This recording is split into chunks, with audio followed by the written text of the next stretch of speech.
So thank you all for your wholehearted practice, which is so touching.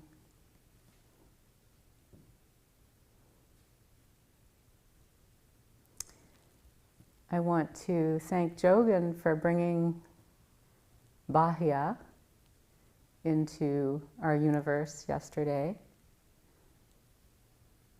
This bark-clad being. I just wanted to clarify that Bahia is not wearing bark because he's too lazy to wear clothes or go shopping. He's wearing bark because he is a practitioner of non-harming, non-wasting. He is a renunciant, a shramana, part of a great tradition that the Buddha himself was a part of. If you're interested in learning more about those shramanas, there is a sutta called the Samanapala Sutta, which talks about these different teachers and their views on rebirth and karma. It's very interesting. So Bahia made his clothes from the bark on the ground. He's someone to take seriously.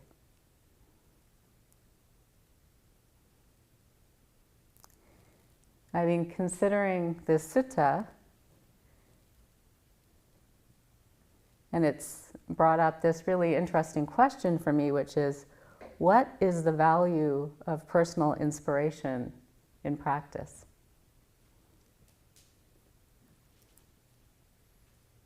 Of course, when we're stirred by the truth of dukkha, we become inspired to practice.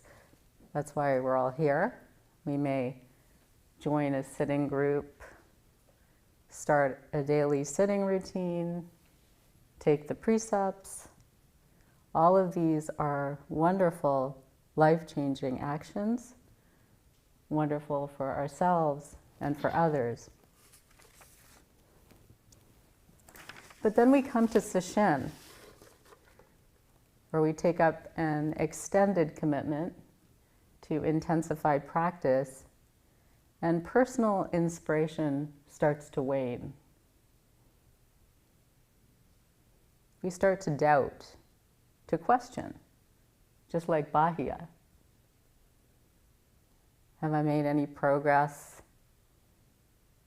Is there a point to all this hardship?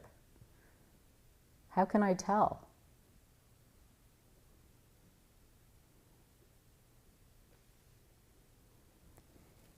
In Sesshin, we come to that wall of questions pretty quickly. You might be familiar with the dialogue. It was actually sort of fun to write this out for myself. So why are we walking around in circles endlessly? Do I really care about aspiration when my body hurts this much? Actually, what is my aspiration? What's the point of getting up this early? On and on and on.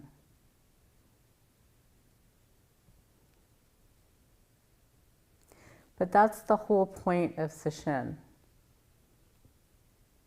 to show us that this personal territory, which includes personal inspiration, is shaky ground. It's a tank with very little gas in it.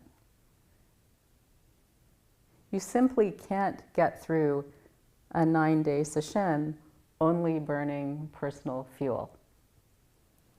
Or maybe you can, but it will be horrible.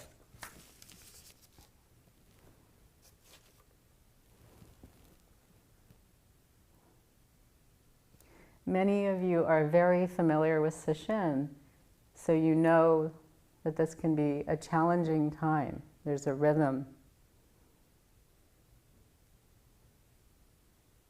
And you know that because of the truth of impermanence, it will pass. Sesshin is such an interesting front row seat on impermanence. I don't know if you've had this experience of just totally hating a moment and then the next moment is bliss. It's all very strange.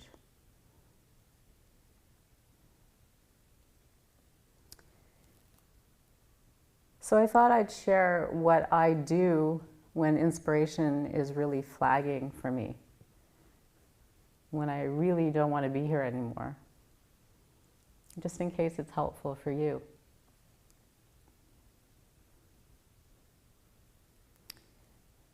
As I mentioned yesterday, when I have no inspiration to practice for myself, I do it for someone else. And it can simply be the person across from me.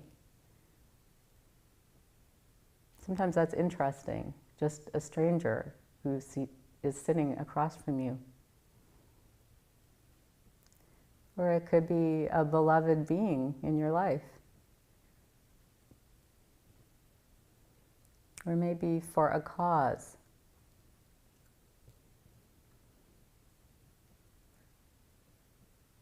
Or how about all those folks on the dedication list?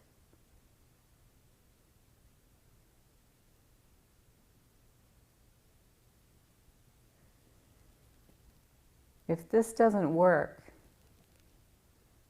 then we're in the territory of surrender. Stop aspiring altogether. Just one foot in front of the other. Just get up when the bell rings. Stop the fight with energy conservation. I don't know if you do this, but maybe you're familiar with this dialogue. I'll keep 10% in the tank for myself. There's this pressing feeling that you're going to die if you fully commit.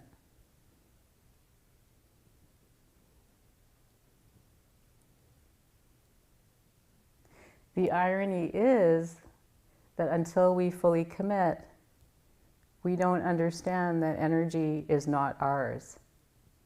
It never was.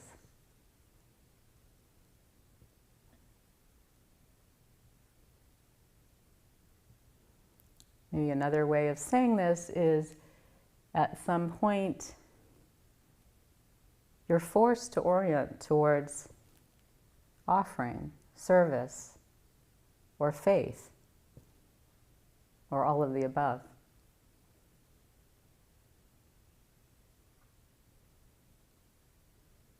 You have to trust in the uncertainty that you don't know what's going on.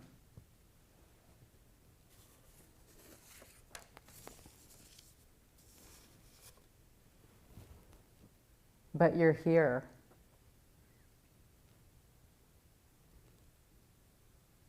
And that can't be underestimated.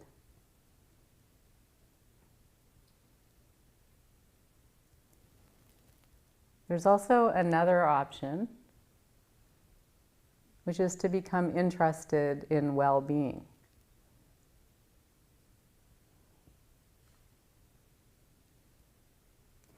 We shouldn't forget that a deep and abiding joy is the promise of the Buddhist path. And so today I'd like to talk a bit about that.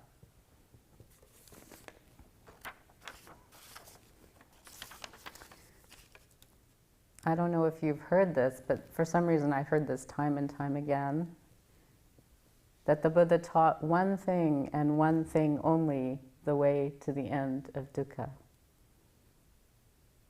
Is that true?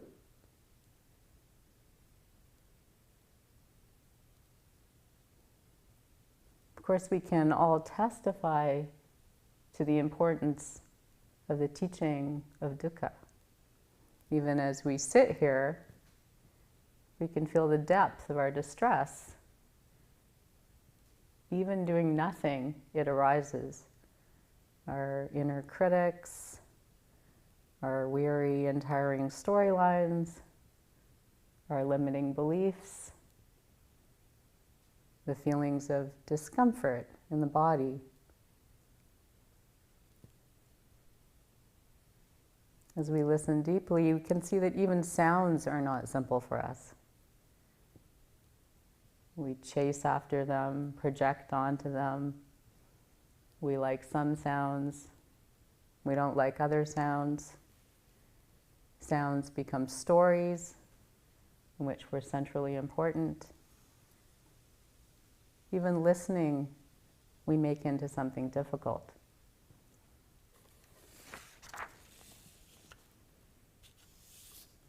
So we can feel very appreciative of the Buddha's insight into the all-pervading truth of dukkha.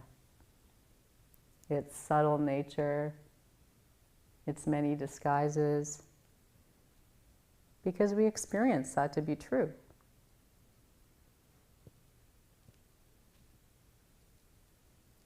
But there is another truth. And when we encounter the Dharma, we also encounter this truth. When we listen deeply, we encounter this truth. This is the truth of well-being.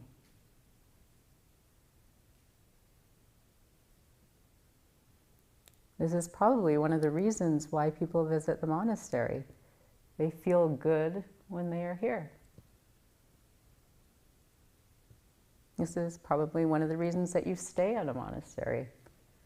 There is some sense of well-being in the atmosphere. And I find it puzzling that we don't focus on this fact more, the fact of well-being.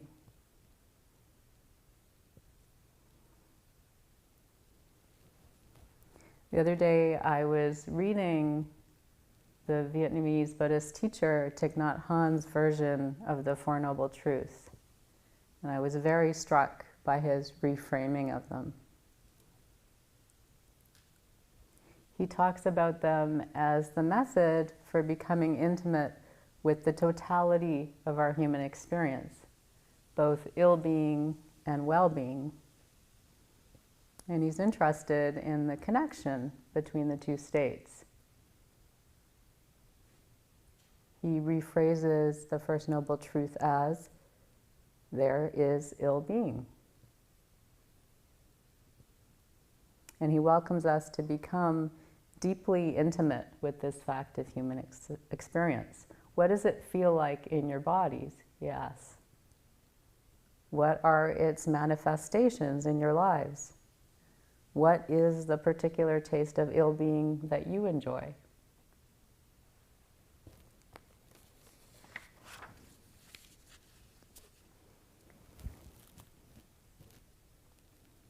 He rephrases the second noble truth as, there is a direct path that leads to ill-being. And he welcomes us to think about conditions, seeds, planting. He welcomes us to look at the ways that we create ill-being in our lives.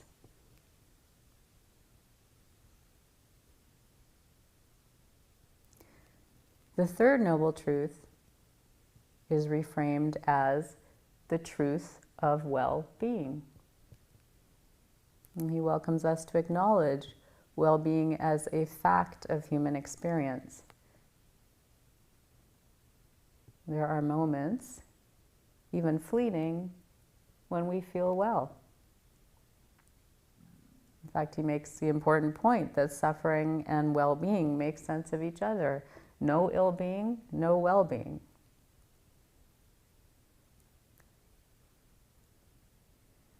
For Thich Nhat Hanh, it's important to find the joy in your experience.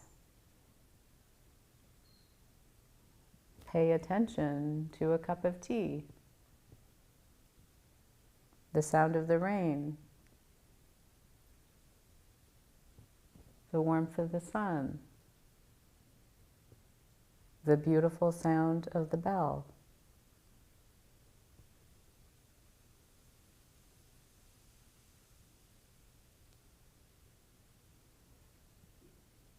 And he reframes the fourth noble truth as the truth of a direct path leading to well-being.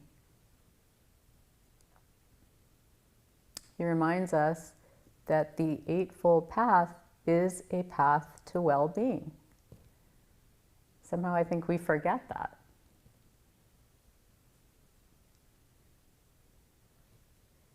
When you walk the path, you are indicating a deep interest in well-being. And you are indicating your disenchantment with ill-being.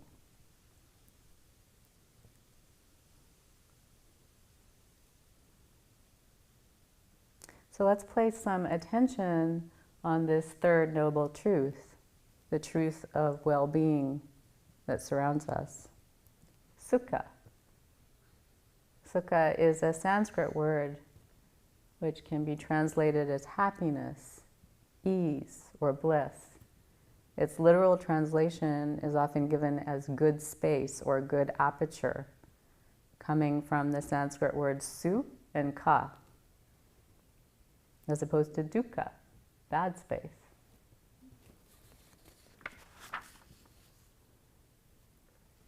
Its meaning in the early religious tradition of India, the Vedic tradition, denotes running swiftly or easily.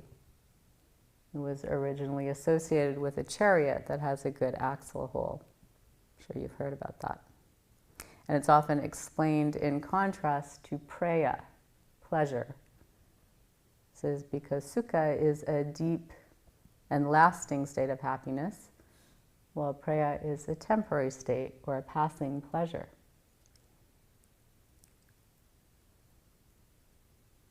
In the Buddhist tradition, there is another word which is often used along with sukha, and that is piti, or priti in Sanskrit. They are closely connected. You can think of them as the thought part of well-being and the bodily experience of well-being. It's often, the analogy that is given is often a weary traveler, their delight when coming across an oasis. That's piti. And sukha is the actual pleasure after bathing and drinking.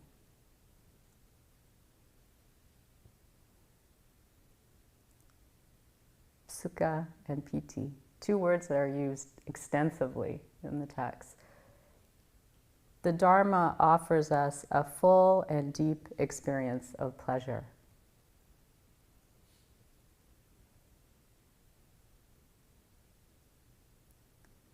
And it does not say that it is something that one needs to train for or build up to. We don't get it by reciting more and more affirmations. We don't get it by becoming different, more likable, more friendly, more positive.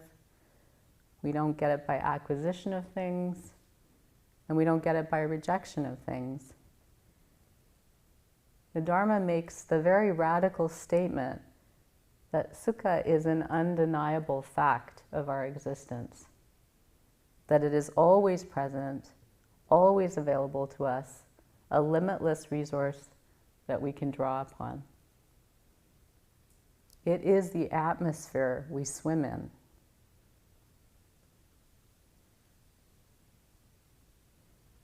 In the sutras, the dwellings of Brahma, the Brahma Viharas, are talked about as spaces of sukha.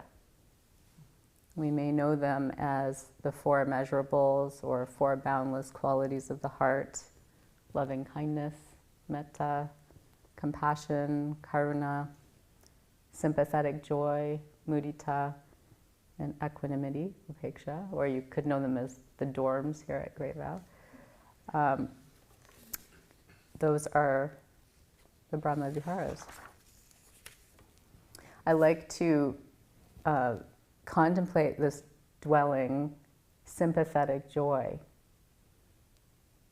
It's interesting to explore because when we hear this suggestion to feel joyful for others, we often feel a sense of self-criticism. Why don't I feel that? What's wrong with me? But what mudita is actually pointing to is a statement of fact. We are experiencing the joy of others. The Brahma Viharas are ever-present, boundless, inexhaustible. Actually, in the traditional Brahma Vihara practices, the method is spoken about as a form of resting. We don't need to do anything. The practice instructions are simply to rest in these conditions, letting them shine in all directions without any kind of force or effort. It's a little different from how we practice metta, usually. I'll just quote Bhikkhu Analayo as he describes the traditional practice in the following way. The simile I use is a lamp standing behind a curtain. We just softly and gently pull away the curtain. Just allow the light to shine as far as it shines naturally. There is no need to push to make it stronger. All we do is simply pull away that curtain and allow it to be open. This is apamana. This is boundlessness. Doesn't mean we have to reach out to any specific distance. It just means not putting any boundary. That is quite sufficient. From simply resting in that condition, it naturally becomes more familiar and stronger. Resting in well-being.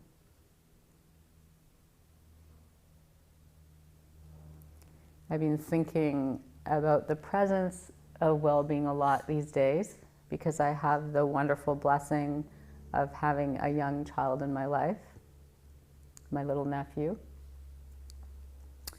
Not only does he bring me a great deal of joy, but he seems to have an antenna for joy.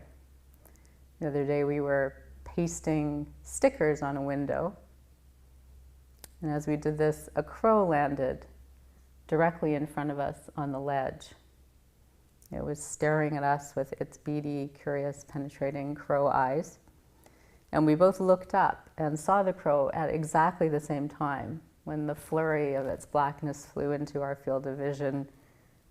And I was taken aback by the look of sheer awe and excitement on my 2-year-old nephew's face. The wonder of this crow's being simply seized his entire little body, and he shuddered with joy. I don't think I have ever seen a crow's magnificence like this before. How do we miss joy? How come I don't feel it the way my nephew does? How come it doesn't grip my body and make me shiver?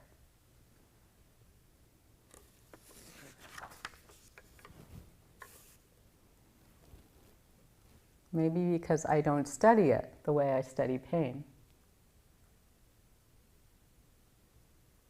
Where was my attention drawn before I looked up and saw the crow?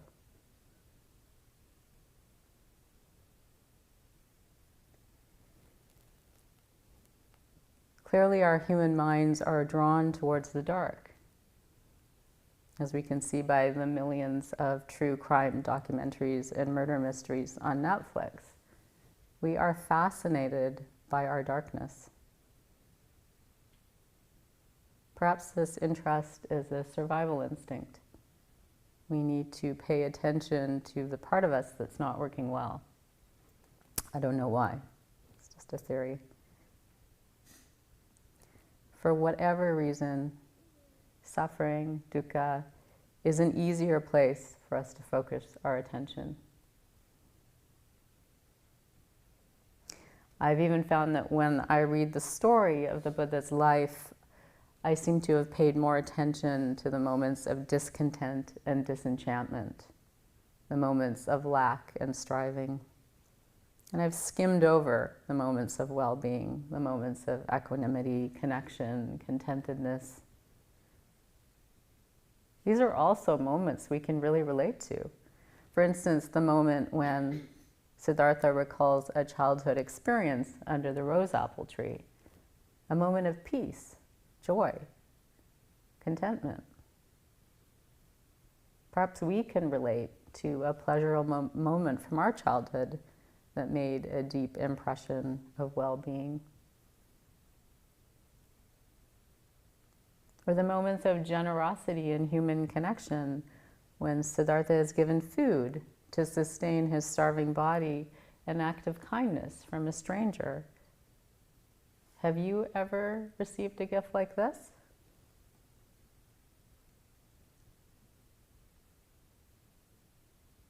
Or when he's given a helping hand by the god Brahma, plagued by lack of inspiration, not knowing whether he wants to teach. Perhaps we can relate to a moment when we've been beneficiaries of support and encouragement, when we're feeling uninspired, when we feel resistant to manifesting our gifts. We know how good support in times like this feels.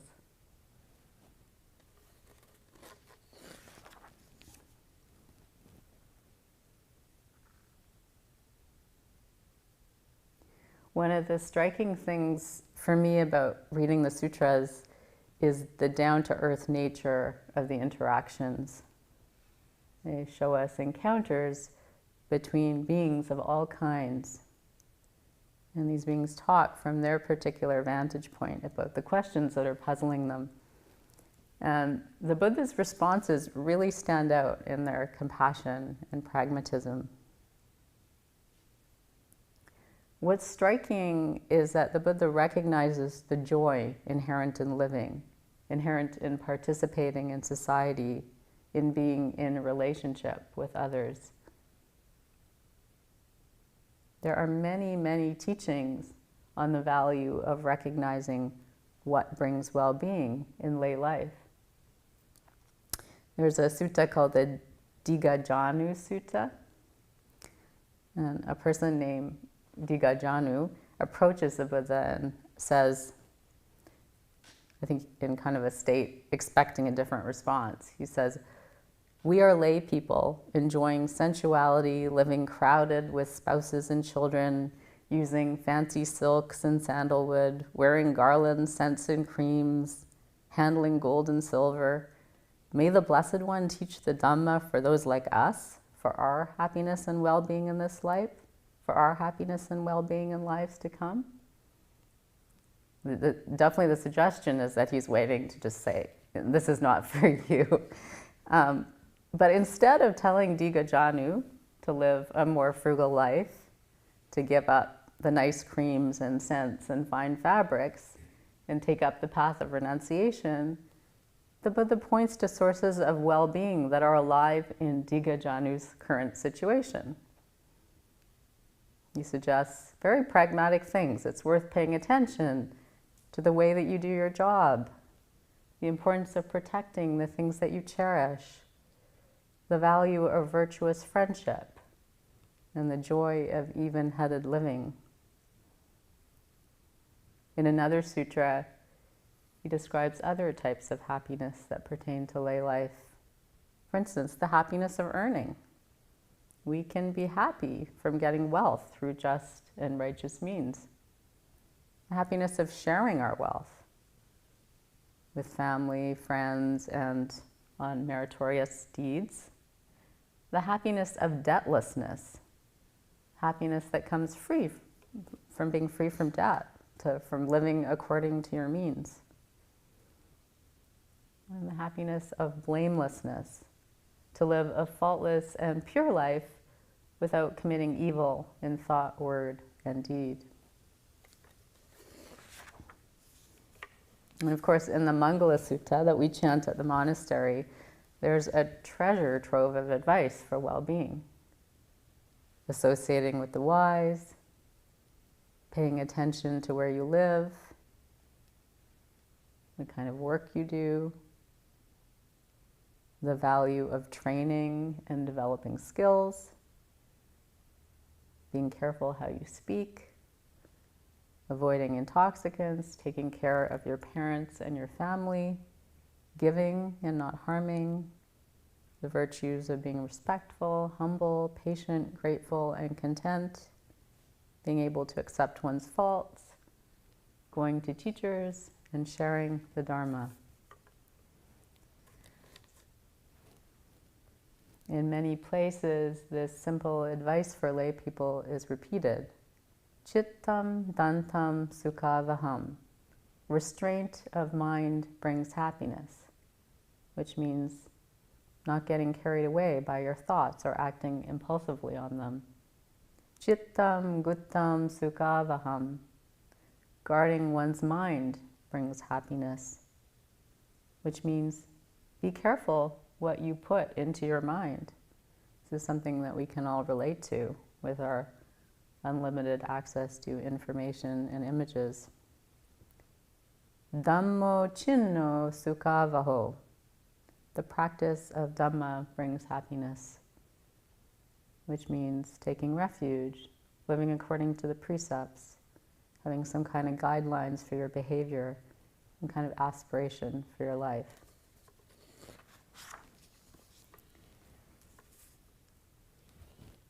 In answer to questions about how to bring about well-being and happiness in the next life, the Buddha says faith in the teachings, the practice of sila, the precepts, and metta, generosity, and wisdom, having insight into the arising and passing of things.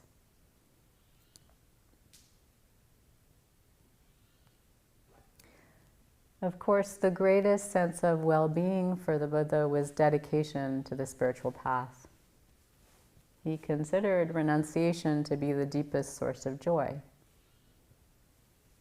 And he spoke about well-being as the foundation for awakening.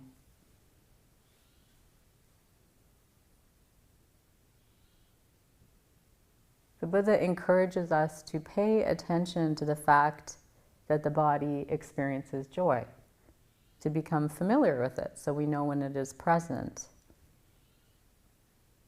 As you know, it is one of three types of sensation: Vedana, pleasant, unpleasant, neutral. Can we develop an awareness of pleasant sensation to the degree that we notice painful sensation? This is a really interesting practice to explore. Might be something that you would like to take up in this session. Can you be aware when the body is experiencing pleasant sensations?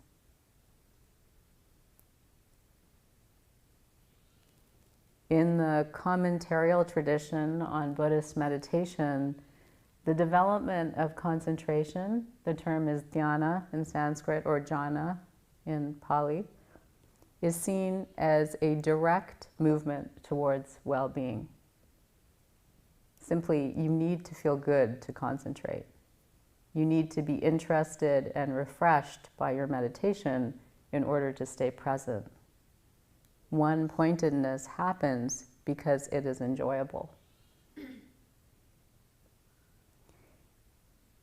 The 5 mental factors that lead to a concentrated mind are seen as ways of counteracting the 5 hindrances.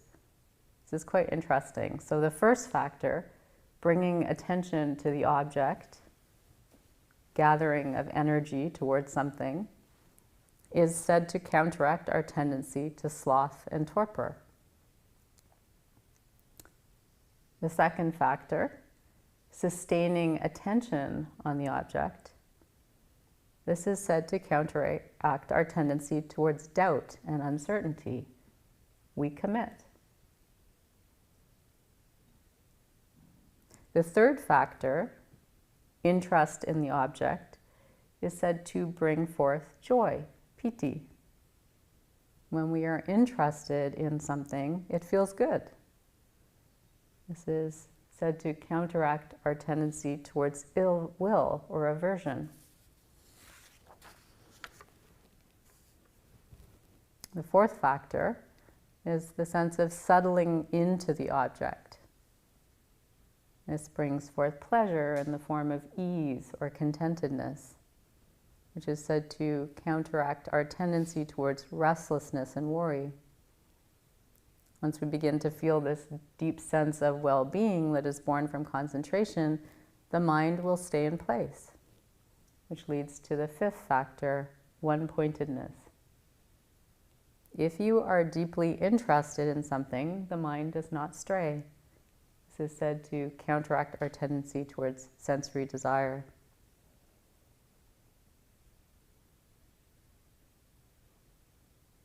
So it's not surprising that the awakened state is often described as a state of bliss, intense well-being. In contrast to the suffering we usually experience as a result of a life bound by the five hindrances.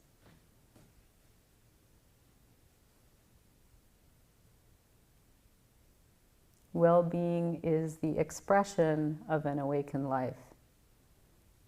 The person who embodies the paramitas, the perfections, is said to shine, their radiance bringing joy to others. You may know people like this, people who are well-resourced by well-being, who light others up as well.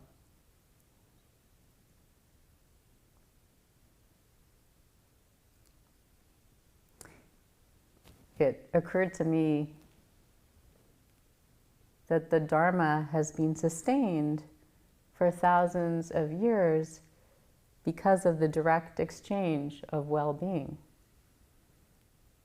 Monks and nuns receive food in exchange for a blessing.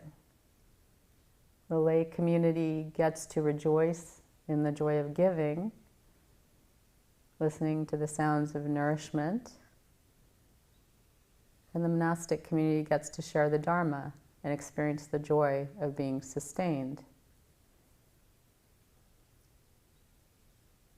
This live exchange of well-being preserves the teachings that have reached us today.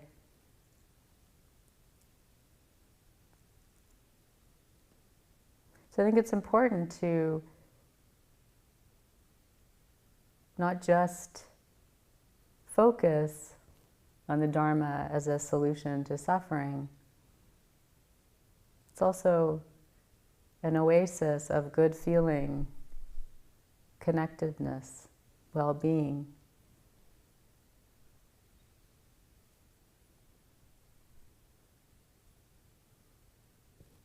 Let's continue to open our ears to well-being, noticing these sukha elements in our experience. Maybe when we enter this room, we can see it as an abode of sukha, how it nourishes and supports and sustains us. May we all be well.